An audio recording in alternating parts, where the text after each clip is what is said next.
I'm Celine Williams, and welcome to the Leading Through Crisis podcast, a conversation series exploring resiliency and leadership in challenging times. My guest today is Stephan Wiedner, who's the co-founder of newme.com and skillsetter.com. Welcome, Stephan. Celine, thanks for having me. It's a pleasure. I'm really excited to talk to you today. But before we get into all the good stuff, I'm going to start with a question I always ask, which is, the name of the podcast is Leading Through Crisis. When you hear that moniker, what comes to mind for you? Well, a couple things. The first is in all of my professional work, I do a lot of work around coaching and interpersonal skills and leadership development, all this sort of stuff. I'm also a volunteer firefighter. And so when I hear Leading Through Crisis, I immediately go to my role as a first responder, as a firefighter, and we're regularly showing up during crisis. Now, well, it's not every day as a volunteer department in a relatively small community, but I've been to all sorts of car accidents and fires and cardiac arrests and stuff like that. And so often when we're showing up, it's someone else's worst day. Mm-hmm. And we have a job to perform, and we need to perform it under those circumstances. And one of the things that I've noticed in my 7 or 8 years of being on the department is that we hold ourselves really high in terms of how we interact with the public and we interact with the other people on the scene. So often the focus is on the patient or the individual, and yet there's other people around, other family members. And for example, one of the incidences we went to recently, there was an adult patient with children in the room. And so how we interacted with that adult, we wanted to signal it's okay, right? So we're mindful of how we're interacting with all of those folks. And we're also sometimes interacting with other agencies like paramedics and our CMP, the police department, et cetera. And we're really critical of looking at how we show up for all of those people. Yes, we have a job to do. And yes, we also want to be respectful of all the other folks that are in that room. And so that's what Leading Through Crisis makes me think of, and how we're holding ourselves and creating a safe experience for everyone. And the other, maybe I'll pause there because that's kind of a lot of information, Celine, and I want to get your thoughts on that or some sort of response, I guess. Well, I appreciate you sharing that. I'm also fascinated how being a volunteer firefighter affects and influences the other work that you do, because I'm sure it does in that way, that the more kind of diverse experience and view of things you have, the more inclusive, wholesome, fulsome, whatever you want to call it, lens you tend to have on the things in front of you. And the thing that came up for me immediately was the how. So the what matters, right? What we're doing, why we're doing it, getting the results, saving a life, in your case, saving a life, not in my case. That's not the stuff that I do. But the what matters, but the how matters just as much, right? Being great at the what, but not thinking about the how or prioritizing the what over the how is problematic. And in a situation like you're talking about, it could be really easy to focus on the what, the saving the life, the getting someone out of the car, whatever these are dire circumstances. I appreciate that. And if the people around, if that person doesn't feel safe, taken care of, calm, whatever, then that what can become, first of all, you might not end up with the result that you want in the end because of that, but it's that person can walk away, the people around can walk away with an entirely different experience than you were intending, even if the what is successful. Can't agree more. And I think there's a fundamental belief that underlies our work, which is relationships matter. Relationships matter. And so the what is often a technical thing, right? Putting out a fire, attending to someone's deadly bleeding wound, whatever it may be. And there's that relationship that we need to keep in mind, the relationship with the patient, the relationship with bystanders, the relationship with family members of that patient. And what we know from research which really informs the professional work as well as the work that I do in the fire department, is that in the world of counseling or helper professions, if you will, like I think it extends to doctors, nurses, these helper professions. What we know is that the relationship really matters. And in particular, the data that we know about is that counselors that are the ones that are more likely to get great outcomes consistently over time. In other words, the best counselors, the best healers, the best helpers possess a high degree of what are sometimes called common factors, or these interpersonal skills, these soft skills that are exemplary. And there's been a lot of work in academia to try to assess and measure those skills. And in fact, there's an assessment called the FIS, the Facilitative Interpersonal Skills, which is a performance-based assessment that takes a snapshot. It's like thin slicing, takes a snapshot of someone's skills under duress. And then that has proved to be predictive of how they perform with clients, with customers, with patients, whatever the term you want to use. And so that to me is really fascinating, because we know that these interpersonal skills matter, and now we have a method of measuring them and assessing people on those interpersonal skills. And I think the holy grail for us is not just assessing them, but improving them and being able to measure and say objectively, yes, these skills have been improved by X amount over X period of time. I would be and there might be data on this, and I am ignorant of it, which is entirely possible, but I'd be so curious how those same interpersonal skills, or I mean, I assume there's a, kind of library of them that says here's what they usually look like in some way, shape, or form. I'd be so curious how important those interpersonal skills are to success in a corporate environment, leadership environment, where we don't think of as executives as, and I'm picking on executives, managers, leaders in some way, as helpers necessarily. We tend to differentiate these things, right? Like that manager or leader is not a helper, they're a leader or they're an executive. And yet there's, in my opinion, I think there's a lot of overlap with what a leader is meant to do and what a helper is meant to do in some ways. And yet I think we often say, well, that, like, I can hear, sorry to the people that I've worked with in the past, I can hear people I've worked with going, yeah, but that's because they're like helpers, right? Like, of course that makes sense. They're nurses or doctors or firefighters or, therapists or whatever. Of course they need those. But in my job where I have to make really hard decisions, it's not as important.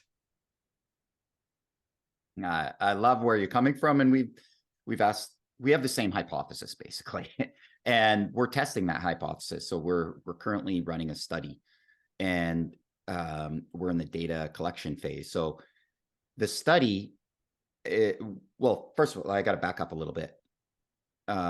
What we're doing is we're assessing, our hypothesis is that in business, the best leaders and managers are going to produce the best outcomes, right? And it's hard to measure outcomes in a business environment, because one team might be trying to sell more widgets and the other team is trying to develop the next new widget. And how do you measure performance in those two environments? So as a proxy for outcomes, what we're measuring is psychological safety. So for those who are familiar with the term, psychological safety is a belief that within your work environment, you can speak up, you can say what's on your mind, you can say, put your hand up, say, I made a mistake, and you're not going to get vilified for it. So psychological safety has been proven to correlate with high performance. So the best teams have a high degree of psychological safety, the worst teams have the lowest degree. And so that's kind of our proxy for outcomes. And then we developed a derivative of the FIS, which I mentioned, the Facilitative Interpersonal Skills, and we're calling it FISM, for Facilitative Interpersonal Skills for Managers. And it's more or less the same thing. And we're going to assess whether or not there's a correlation there, because we believe there is. We believe those with high degree of these quote unquote interpersonal skills are going to naturally facilitate more psychological safety. So it's an empirical question, and we're asking it, and we're going to have more data to find out soon enough. However, even without that, we can go through the 8 dimensions of these inventory of interpersonal skills and determine, just anecdotally, do we think these matter for a leader or manager? And when I do that, I think, by golly gee, these are exactly the same skills. And maybe here's why. I think this is a critical reason, because you said, oh, well, as a leader, I need to make tough decisions or whatever. Well, I think the reason is because the key word is facilitative. Mm. These are facilitative interpersonal skills. So if you're a counselor, what are you trying to do? You're helping the other person on the other side of the table do something that's really hard for them to do. Yeah. As a leader or manager, what are you trying to do? You're trying to have the people on the other side of the table do something that's really hard and challenging to do. It's the same thing. Mhm. And we're humans, right? We're all humans, and we're all operating in an interpersonal environment where, guess what? Relationships matter. Mhm. And as a leader and a manager, you need to foster great relationships, to build trust, to build this belief that, hey, we can do this together. You know, these are interpersonal dynamics that are true in every environment, in my opinion. Like, interpersonal skills are interpersonal skills, whether you're trying to, get a date on a Friday night or save someone's life in an emergency. It's all the same thing. Yeah. It's, I absolutely agree with that, and I think that we the world of business has, devalued is the word I was looking for there, a lot of these, quote, "soft skills and interpersonal skills" for so long as the, like, well, those are the nice to haves, but if you can't do XYZ, that doesn't really matter. Um, and I with the way that work has changed, not only in the past couple of years, in the past, 15, 20 years, I think it's become more and more clear that those soft skills, those interpersonal skills are a game changer for great leadership, for that psychological safety, for people wanting to stick around, for wanting to work for and with people. Um, and I'm I'm happy to see that happening, and I find it really frustrating how many people are still, like, in that world of, well, it's more important that we do this over that, as opposed to how do we find this balance of both things matter, all of these things matter, and it's not a negative to have these skills and to help people and to want to help people and to want to see other people thrive. It's not a self it's not this. I know what it is. This just came to mind. I think in business, when you're not a helper, we often demonize that like selflessness, as opposed to it's not really selfless. This is a everyone wins situation. Does that make sense? In other words, someone in business might perceive a helper profession as someone who's being selfless, Mhm. and me in business, I'm not being selfless. So that's the key distinction. Is that what I'm hearing? Yeah, like I think that yes, you summed it up much better than my thought was trying to get to what is the word I'm looking for here. But yes, and I think it's why we've demonized and I'm not saying it's across the board. It's not everyone, obviously, but it has been kind of not even demonized, but diminished at the importance of these interpersonal skills, the importance of these things that we assign to helpers or, you know, they're not as important. They've just been diminished, the value, they've been devalued. Um, and I think my observation would be, I think that's a piece of why is like, well, that's what they do. That's Hmm. what selfless people do. So people who don't want to be successful do, or whatever that garbage is that we sometimes hear. It's an interesting perspective you offer. I think I look at it a little bit differently. Yeah. Um, I think by and large, most people in business would say things like culture matters. When you say most people in business would say Yeah, it matters. And I don't know what to do about that. Like it's this a big amorphous thing that everyone talks about, and I can agree with it. And yet I have no idea how to influence culture. Yeah, I mean, I work in a lot of the work that I do is in culture and, team dynamics, and I think that is I hear that all the time. We care about culture, culture matters, and then that's not actually the actions that they are doing, and it is it's like, um, it's like the cool language to be using right now. This is the thing we're supposed to be talking about, so we're talking about it. Hmm. Yeah. So I think part of the challenge is not that it's devalued. I think the challenge is that it's amorphous and hard to tangibilize. That's the whole, like, Yeah. they're called soft skills. And in my opinion, that's a misnomer because they're not soft. They're actually hard. We can measure them. We can observe them. They're observable behaviors. And that's, I think, the distinction. And so Mm. for us, I think the opportunity is to educate people on what these tangible skills are, what they look like when they're used accurately and well, and being able to distinguish.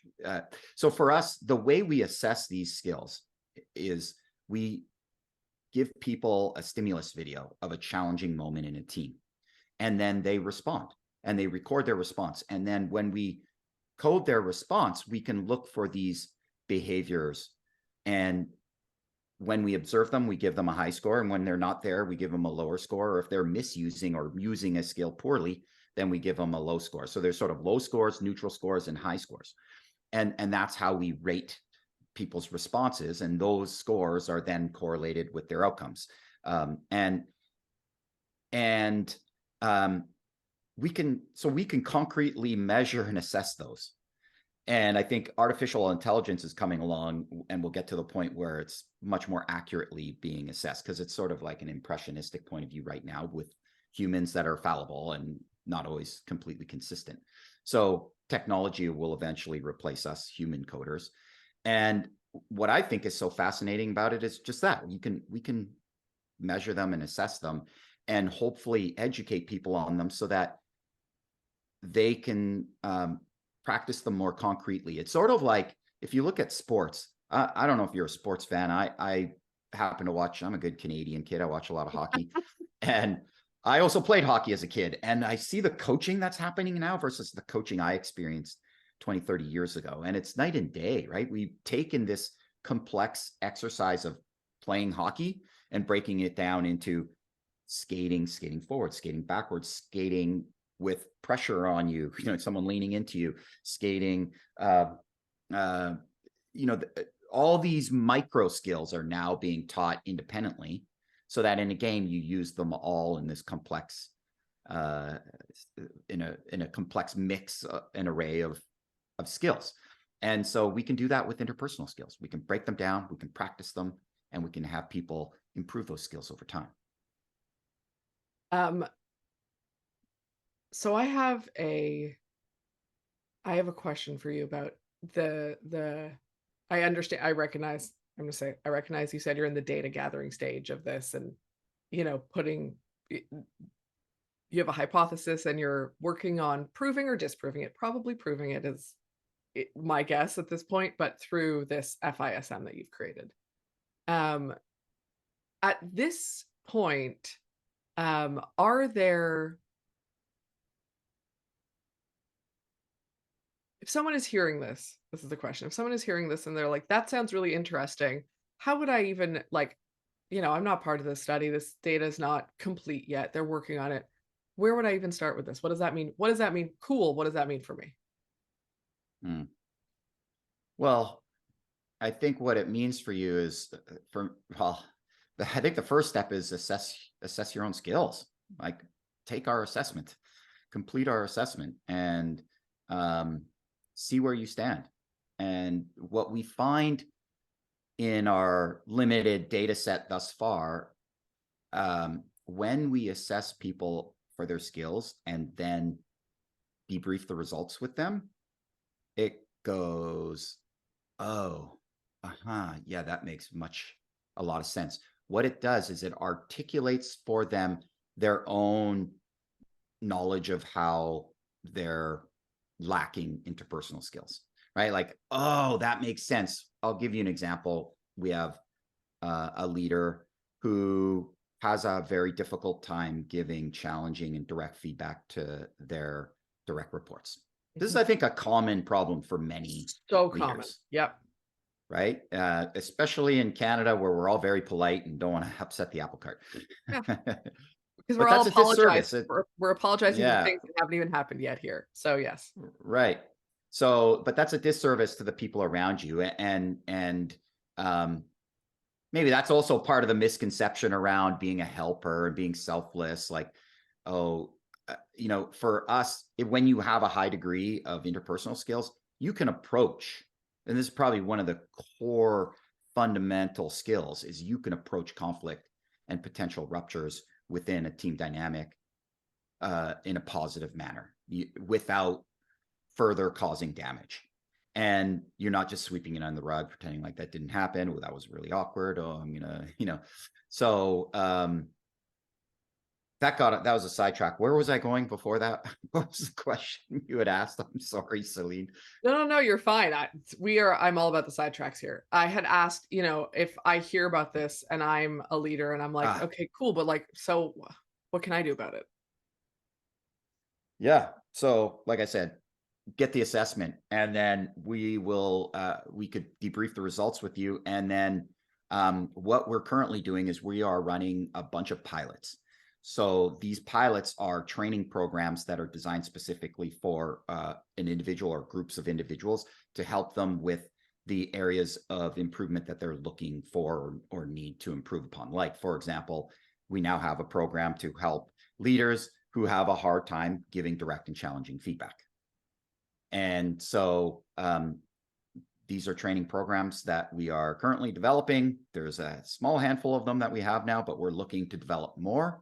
And so if you're interested, if there's some specific interpersonal challenge that you want to overcome, like if you can fill in the blank to this statement, as a leader, I wish I was more fill in the blank. We want to develop a program for that, because what we see as the future goal for our business is one in where no matter what interpersonal skill challenge you have, you can come to our business, come to our app and solve that problem. Like, similar to like our vision for our company for Skill Setter is a kind of like Duolingo for interpersonal skills. So Duolingo, you go on there, and if you know conversational French, you can go into the app, they assess where you're at, and suddenly you're given French lessons that are appropriate for you. They're not going to say, the dog, le chien. Like they're gonna introduce training that's appropriate for where you are. Right. And so that's what we see. And of course, you can learn French, German, Spanish, Swahili, whatever, you name the language.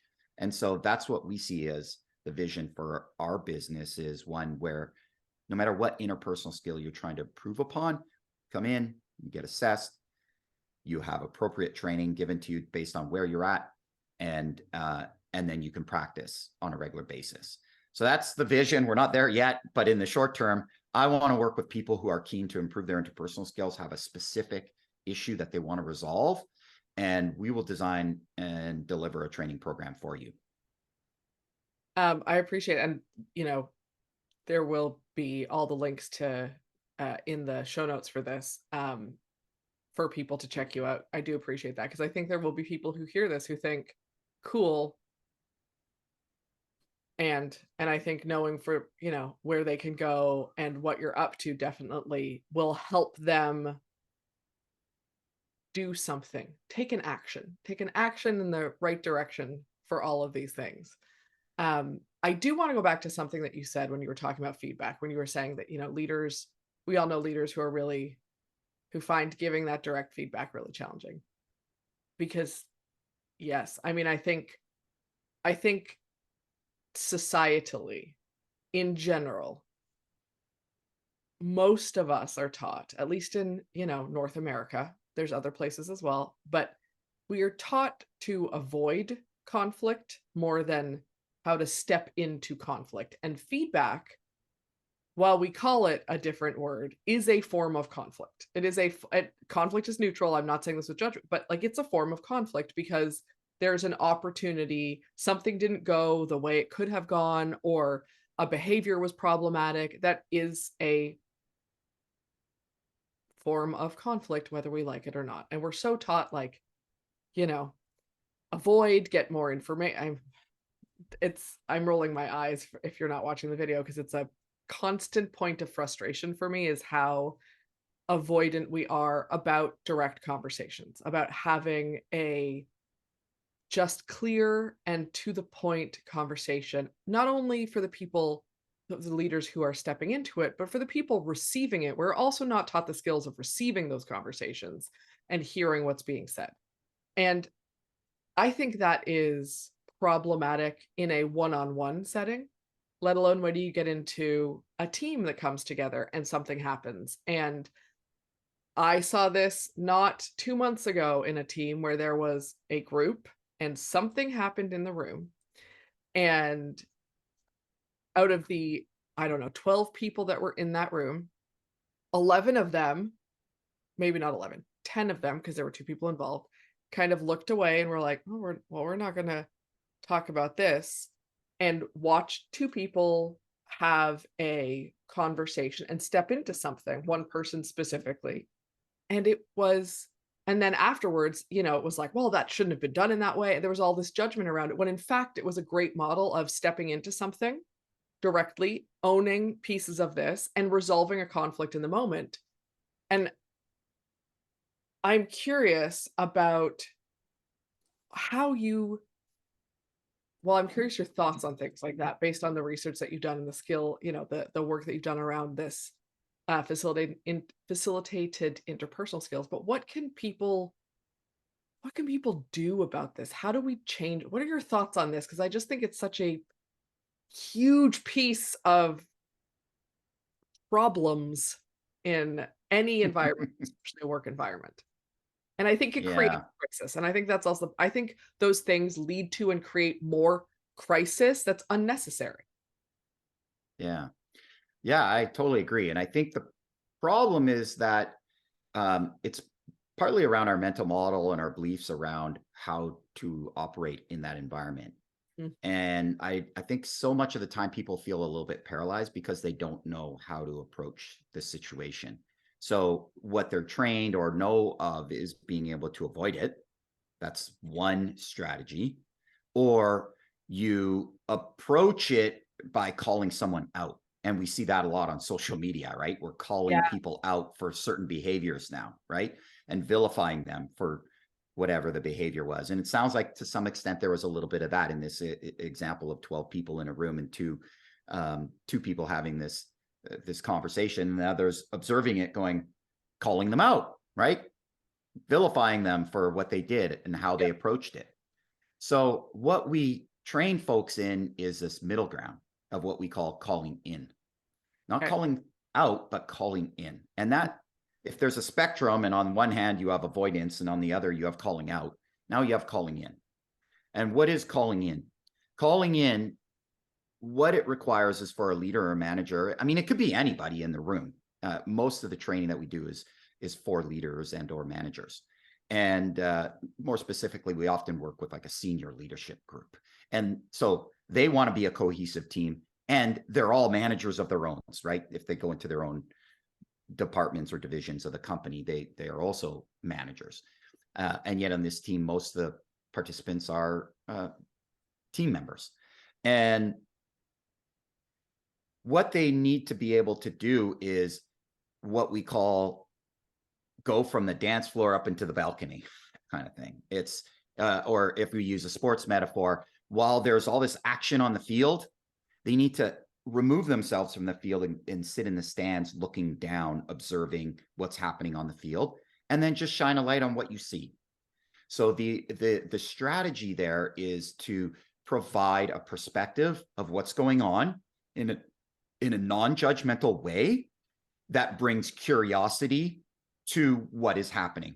So if, for example, a team is debating how they're going to handle the upcoming budget forecast or budget deficit, you know, like there's some sort of matter that they're dealing with. And what you're noticing is that 2 people are just warring and the other 8 are observing. Well, you can come in and just point that out in a non-judgmental way, saying, look, folks, I know we need to resolve this issue of the budget.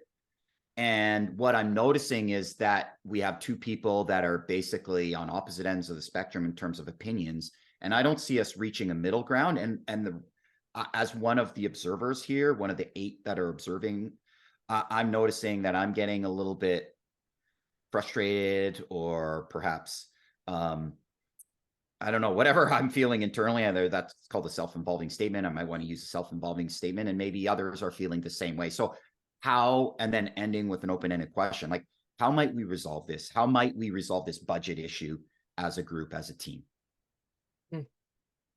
So that was a bunch of skills that I was kind of modeling there for you. The first is making what we would call a process comment. So pointing out, what are you seeing on the field?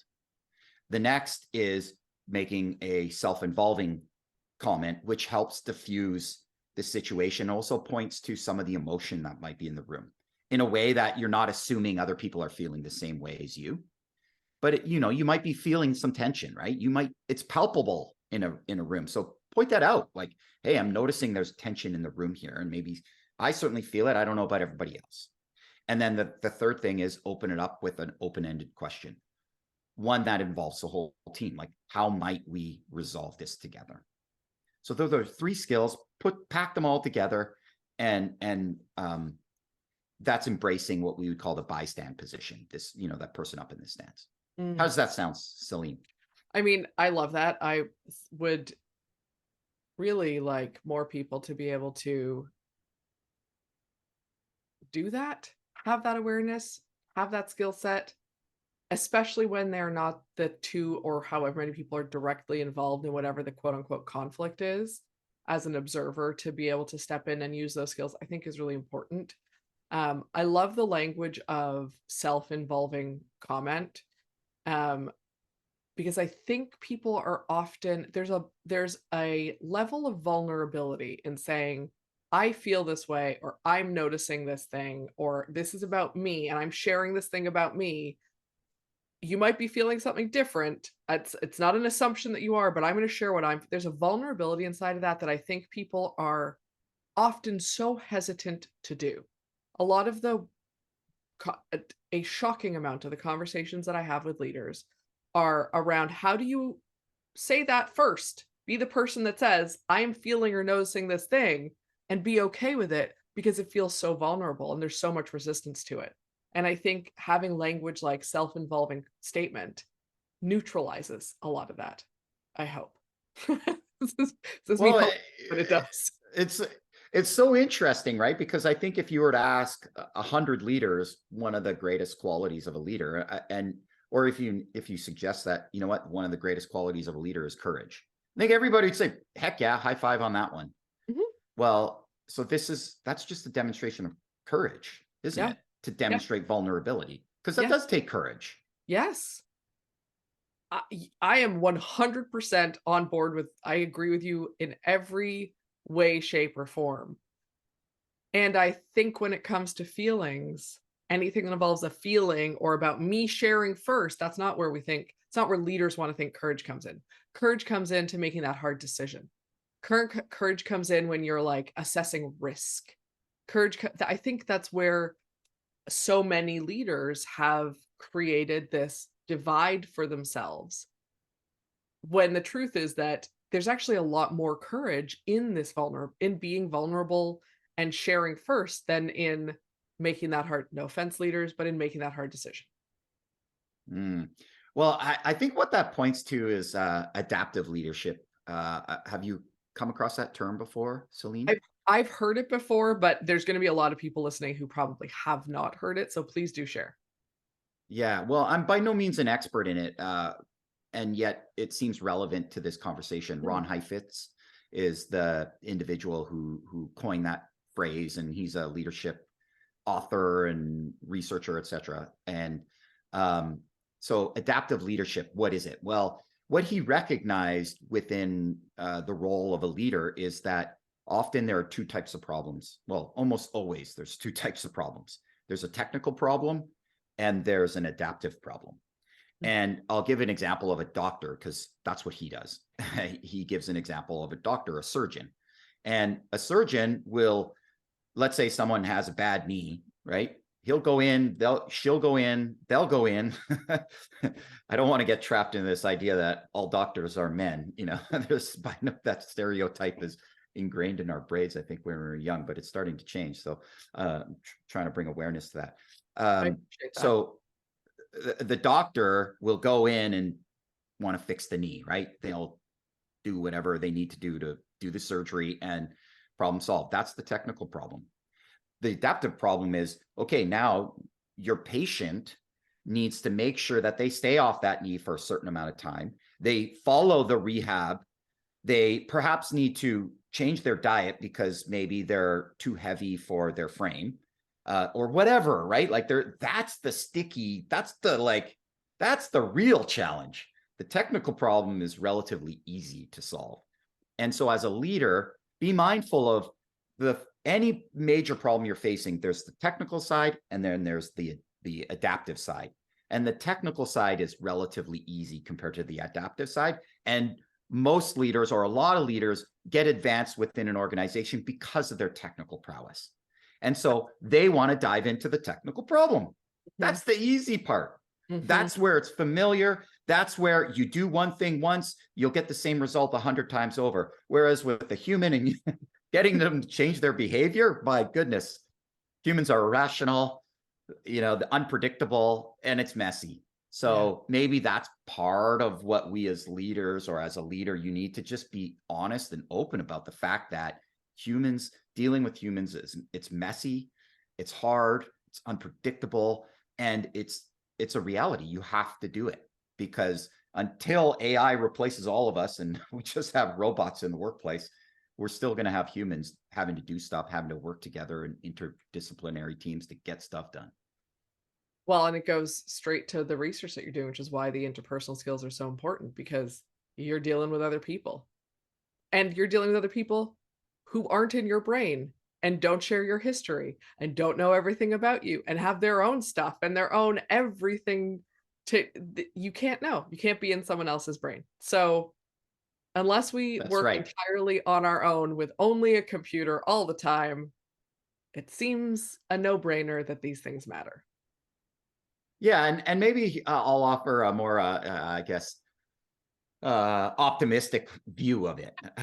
If we can use the F Are you word saying at that work, I was it'd be pessimistic there? Is well, I'll offer a little bit of hope for people, because I don't want to have them feel like, oh gosh, this is overwhelming. What do I do about it?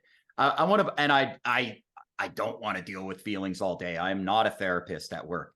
Absolutely true. The F word at work is feelings, I think, for some people, right? I don't want to deal with feelings. Here's the reality. If you don't address them, they're just going to grow and fester, right? So just naming it, oh gosh, I'm noticing a lot of frustration here. What are we going to do to solve this problem? That's all you have to say. Like, I don't have to sit there and have a therapy session with everyone. Just have to notice what emotion is there, name it, and so that we can move on, right? Because if you ignore it and pretend like it's not there, you get out of touch with your people. And this brings me to the very first question you asked me about leading through crisis. I reached out to a colleague of mine right at the beginning of the pandemic, maybe a month into the pandemic. And he's in an organization with roughly 500 managers. So big organization. They do, not enormous. It's not, no Apple or whatever, but big enough, right? And he informally just started reaching out to all of his managers.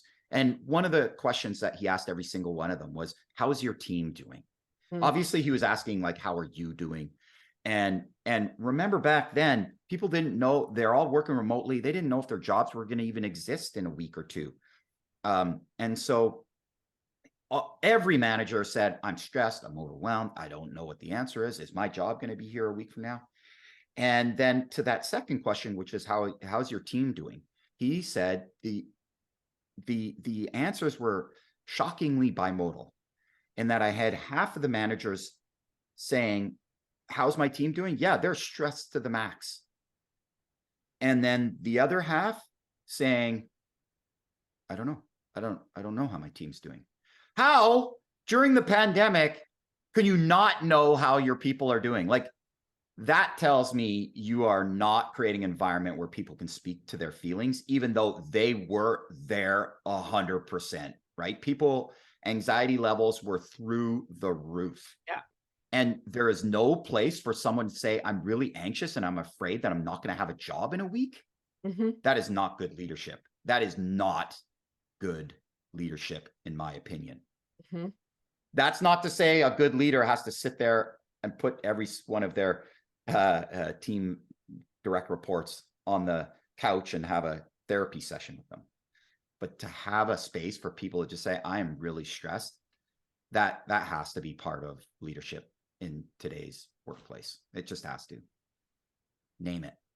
Yeah, I am 100% on board with that. I think that we have such a fear of, I'm going to use a dirty word here, so I apologize to those who are going to get offended by this, but I think the patriarchy has created such a fear of feelings in any way that if you say, I am feeling stressed, people think, if you ask the question, how are you feeling? And someone says, I'm feeling stressed.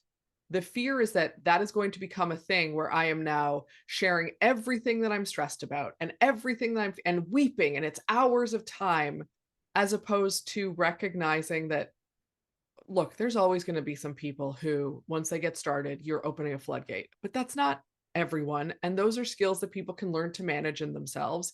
And not talking about those feelings is part of the reason that's when it does happen on the rare occasion that that person is going to open a floodgate. But that fear of feelings, like it's this thing that, we can rationalize. I'm rational. I'm not making a decision from my emotions. I'm a completely rational actor, is the illusion that we have created that has, continued this fear and avoidance of feelings. And I could not agree with you more in the sense that I think that a good leader, I think the best leaders, good or bad, don't care. I think the best leaders are having those conversations in some way and are not afraid to open that potential door, knowing that 98% of the time you're going to get someone who just says, you know what, I'm feeling really unsure of what's happening right now. And it's not then 46 hours of whatever they fear it might be.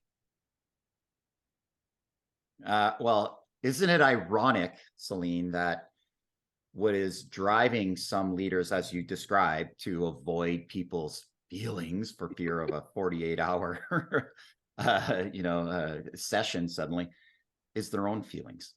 100%. Their own feelings, right? So as a leader, yeah, you might have very uncomfortable conversations with some of your team members about something that's going on for them, and you feel ill-equipped to handle it. Well, that's where that process comment and that self-involving statement comes in. Yeah. Right? That's your escape.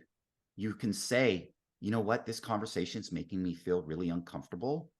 I'm noticing that you're opening up to me on matters that I feel ill-equipped to be able to support you and handle. And there is help for it. There is help for you if this matter is really something you want to put some attention and focus on. And I can help you find a resource. How does that sound? Right? No, I'm acknowledging my own discomfort. Yep. That again takes vulnerability. It takes an awareness about my own feelings, what is making me uncomfortable, what feels like beyond the boundaries of what is important and part of my role and work. Those are the skills that we want every manager to be able to have. Yeah. Yeah. Right? Because what happens in that situation usually is they'll get uncomfortable, let the other person speak, and now they're going to vilify them behind the, right? They're going to go, oh my goodness, I can't have this person on my team. They're like relying on me for therapy. And I, blah, blah, This blah. person's emotionally That's not constructive. unstable. We don't know Yeah. what they're unpredictable. We're probably not actually the case most of the time. Yep. Yeah. I could talk to you for hours. This has been super interesting, and I feel like we could go 1,000 different ways. But I do want to be mindful that I've taken up plenty of your time. So I'm going to ask the question that I always end with, which is there anything that we didn't talk about that you want to make sure we brought up or that you want to emphasize as part of the conversation that we've had? I think there's one last thing I want to mention. I think you were really pushing for something like tangible. And I want to leave people with something they can do, like feel empowered to do in the short term immediately. And I think one piece of advice I'd offer folks is just start paying more attention to what might be causing you, like the types of situations that cause you some stress or anxiety within a team, right? Within your work environment. What are some of those topics that just make you really uncomfortable? Just notice, right? Just notice. Because, and here's why, this is the critical factors. If you're not noticing those, what's occurring to you, then you're just in reaction mode. And what we're looking for is just that micro pause of mindfulness to help you respond in a more productive way. So just start observing, noticing for yourself, what are the topics that are uncomfortable? What are the scenarios within your team that cause you to kind of clench up a little bit, right? Just maybe feel a little bit of a knot in your stomach. Just start noticing that and start writing it down. Start noticing the things. And then it's only when you notice it that you can start to do something about it. That's the advice I would want to leave for everybody here to be a greater, better leader and manager. I think that's extremely valuable. And thank you for stating that. I think it's the perfect place to wrap things up.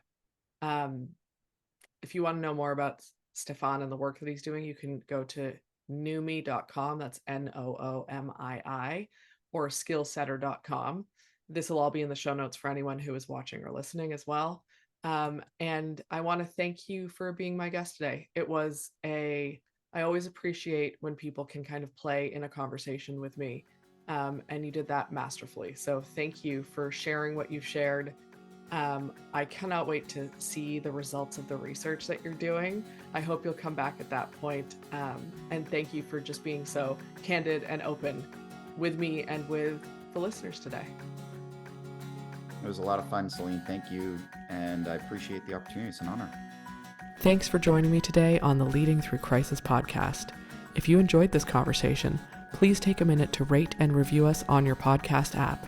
If you're interested in learning more about any of our guests, you can find us online at www.leadingthroughcrisis.ca.